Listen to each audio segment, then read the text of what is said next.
alcoholic, and my suspect tonight is Cary, and she. Can I tell how many years she has, or so she's got 8 years sobriety, and welcome, Cary.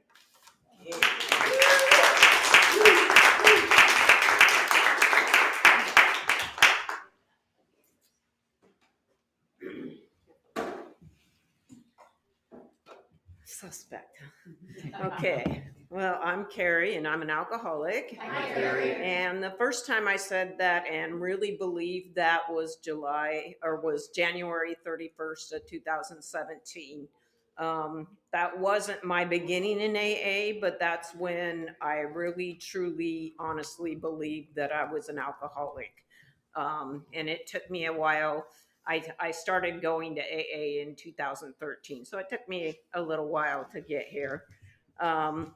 My first drink, I was about 12 years old, and I was getting ready to go to school with my good friends, of course, and we were smoking pot and drinking tequila and beer, and the school bus pulled up, and I passed out. So that was how my beginning started. It wasn't looking bright right from the very beginning.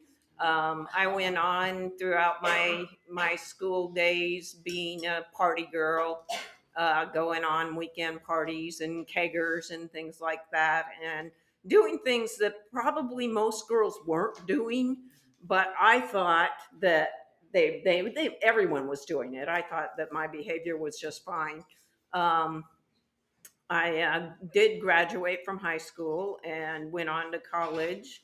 And in college, things got really wild and crazy, and there was some other substances that I used along with alcohol, and I partied and until I finally was hitchhiking one night and got attacked and ran into some traumatic experiences and got involved in some domestic violence relationships and things like that. And so my alcohol was dragging me down because every time I drank, I ended up in trouble with people and in bad situations.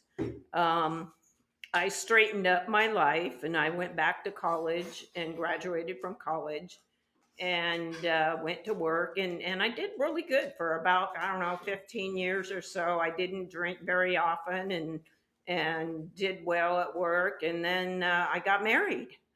And when I got married, my partner and I, we decided we were going to start going out and drinking and dancing. And that's kind of how the alcoholism just took off.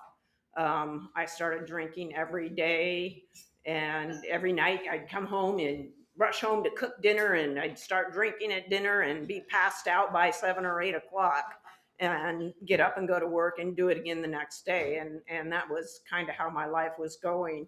And we were going downhill a little bit. And one day my partner said, "We're alcoholics and we need to go to AA." So this was about in 2013, and I didn't think I was an alcoholic, but I knew for sure my partner was, because my partner was drinking, going to work and stuff. I wasn't drinking at work. I still had a job. I was, I was managing, I thought. And so I decided, okay, well, I'll go to AA. So we would go to morning meetings, and I'd go home and drink in the afternoon because I really didn't believe I was an alcoholic at that point yet. And so after, I don't know, about 3 or 4 months in AA, I finally quit drinking, and I stayed sober for, I don't know, about a year or so. And we got our lives together, kind of back together, and financially did well. And we bought a house out here in Burien, and things were going pretty good. And all of a sudden, we were drinking again. And I don't really remember or recall what led to that, but it was a vicious cycle. I would get up in the morning, look for the bottle, see how much alcohol I had. On the way home from work, I would stop at the liquor store, buy another bottle, and drink. And I was spending all my money on alcohol and not paying bills. only the bills that needed to be paid to live. And I just stopped paying the credit card bills and everything, and alcohol really began to take over. Then one night, we got into a fight over taxes, and I grabbed my partner by the lapel and shoved my partner, and that was kind of a shocking thing for me because I've never been a violent person or anything, so that really shocked me, and so I went back to AA. I called a woman who I had met in Seattle when we lived in Seattle, and asked her to be my sponsor, and I worked the steps with her, and um, it wasn't. We didn't really get into the spiritual part of the program. That person didn't believe in God, and so we didn't talk a lot about the spiritual part of the program, and I think I was missing that aspect a lot. So after a year, I relapsed again, and then finally, on 2016, on New Year's Eve, we were partying with our neighbors, and I woke up in the morning and I felt like I'd been hit in the face with a 2x4. And I got up and I couldn't figure out, I couldn't remember anything about what happened at all. And I looked in the mirror and I had black eyes and a cut on my face, and I had no idea what happened. And I started looking at myself and realizing that where my life was at, and started asking myself questions. Is this how you want to live your life? Is this the kind of life you want to live? Is this all you want out of life? And the answer was no. So I called that old sponsor, and she took me to a meeting at Pass It On, and it was birthday night. It was January 31st, 2017. And I went into the room, and there was probably about 80 people in the room, and they were all happy and hugging each other and loving on each other. That was a really fun group of people. But they asked me to read, and I didn't know really. That was the first birthday night I'd ever been to, I guess, because I didn't really realize what I had to do, but I said yes. And then they called up the first person to read the steps, and he got up at the podium, and there's like 80 people in this room, and I realized I had to go up to the podium and read these traditions to all these people. And this is my first night back in AA, and I was saying a few words that I won't say here out of respect for you, but I was a little nervous, and so I got up and I got up and said, "Hi, my name's Cary, and I'm an alcoholic." And I read to these people, and that's the first time that I believed it and that I connected with people in AA. I had been going to meetings off and on for 2 or 3 years, but that was the first time that I really connected and really understood that here's a bunch of people who are just like me, who understand this craziness that's been going on in my life. And so I was really afraid to like ask for a sponsor or anything like that. So I kind of went to meetings. I went to 5 meetings a week, and then on the weekends I was going to 2 meetings a day. So I was really serious about trying to stay sober, but I was scared to death to ask someone to be my sponsor. And I finally heard about this women's meeting, Sober Sisters of Seattle, and went to that women's meeting. And I probably went there about a month before I was just totally desperate and stood up in a meeting and said, "I need a sponsor. Will someone sponsor me?" And someone volunteered to sponsor me. And that person was actually my current sponsee at the time. After about 7 or 8 months, we did the steps. And after about 7 or 8 months, she got ready to move. And I asked Jill here to be my sponsor. And things have really taken off with Jill. Jill's a really spiritual person, and really knows her stuff. And she's been around for a long time. And I did a couple of really good, honest 4 steps with Jill, because I really had never got very honest. I didn't want to tell everything, of course. And I didn't think my first sponsor could handle some of the stuff I did. Okay. She seemed too damn sweet. Okay. And sweet and innocent, and I didn't. But Jill had told me enough about herself that I knew I could tell her just about anything.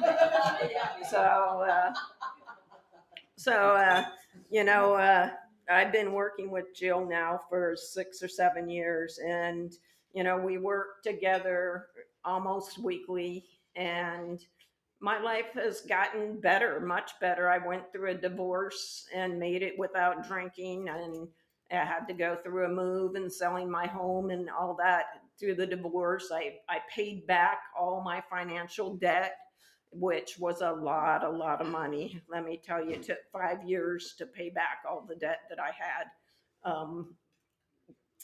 And I made amends to my family, my mother and my sister, and those relationships.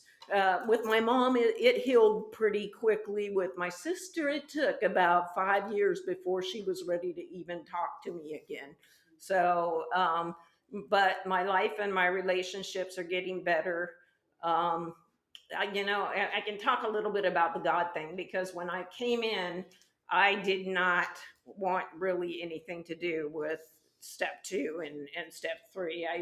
The whole higher power idea and God was really scary for me. So I started out at Pass It On. They said, you can even choose a doorknob to be your higher power. And I thought that was hilarious. So that's what I picked when I first came in. The doorknob was going to be my higher power. And as I did the steps and worked through the steps and saw where in my life that there was something there. Something saved my life in certain times in my life. There were times when my life was totally threatened, and times when when I could have been dead. And something somewhere, something saved me in those times in my life. So I started to believe in a higher power, and that there was something out there that was saving me for some purpose. I hope that purpose is AA, because I'm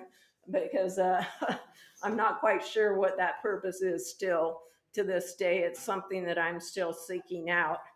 Um, you know, uh, AA has changed my life a great deal. I was so full of loneliness and stuff. I was married, but I was still probably the loneliest person in the world, living with my partner, because I was so alone in my drinking and my misery. And now I haven't made a lot of really good friends yet, but I've made some true friends, and people who I can talk to, and people who I can trust, and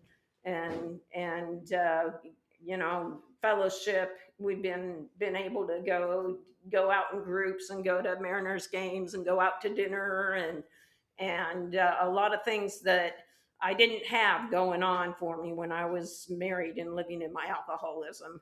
I didn't have good, honest people who I could really trust and rely on, and I do have that in my life today. Um, AA's given me so much. I've done well at work, and I've built myself back up financially enough that I might be able to retire pretty soon. And I've been working at my job for 35 years, so it's getting close to time to start a new chapter in my life, and that's a real scary situation too, because what am I going to do? But I'm just I'm so grateful that my life is turned out the way it has, because had I kept going the way I was going, I probably would not. I probably would have lost my job. I probably would have lost my house. I probably would have lost everything. But somehow a higher power or whatever helped me to look at myself that morning in the mirror and helped me to figure out that I wanted something better in my life, and that better for me was Alcoholics Anonymous. So Has it been 15 minutes? You're awesome. It's Thank got you. 10 seconds left.